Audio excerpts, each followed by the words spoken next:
இப்போ பார்த்தீங்கன்னா நம்ம கோவை தடாகம் ரோட்டில் உள்ள வெங்கிட்டாபுரம் அரசு ஆரம்ப பள்ளி பக்கத்தில் இருக்கோம்.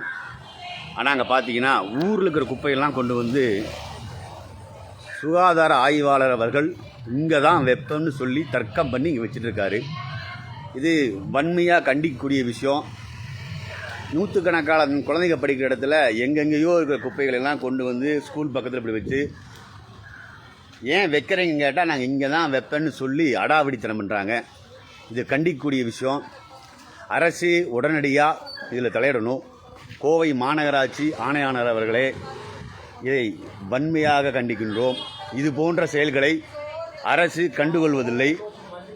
ஸ்கூல் பக்கத்தில் வச்சுட்டு இவங்க எடுக்க முடியாதுன்னு சொல்லி தர்க்கம் பண்ணுறாங்க. நீங்களே பாருங்கள், இவ்வளோ குப்பையும் பக்கத்தில் ஸ்கூலும் இருந்தால் குழந்தைகளுக்கு எப்படி சுகாதாரம் இருக்கும்? இதை தயவு செஞ்சு உடனே அப்புறப்படுத்த ஆணையிட வேணும். நீங்களே பாருங்கள், ஸ்கூலுக்கும் இதுக்கும் வரும் ஒரு 10 மீட்டர் தான் டிஃப்ரெண்ட்டு. நாரது இங்கே நிற்கக்கூட முடியல, அவ்வளவு ஸ்மெல் இருக்குது, எடுக்க முடியாதுன்னு சொல்கிறாங்க. இதை உடனடியாக அப்புறப்படுத்தி தரும்படி ஆணையாளர் அவர்களை பணிவன்புடன் கேட்டுக்கொள்கிறோம்.